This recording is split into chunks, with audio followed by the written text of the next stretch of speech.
भगवान, जय श्री राम, जय श्री राम, जय महाशक्ति, जय महाशक्ति।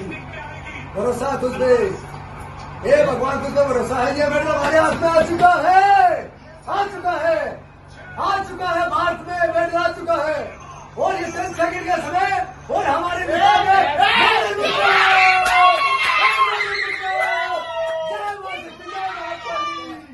और ये देखिए भगवान के नाम में प्रसाद। जय श्री राम, जय श्री राम।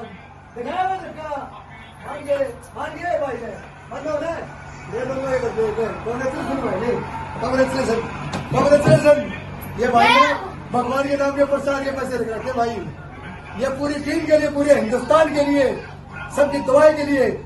ये आज हे भगवान, मेरे पिताजी बहुत बड़ी टेंशन में था, बहुत बड़ी टेंशन में था, लेकिन आज एक बाप का और एक बच्चों का, पूरे परिवार का आज मेरे को बहुत खुशी के आंसू है, खुशी के आंसू है मेरे अंदर, खुशी के आंसू है, खुशी के आंसू है।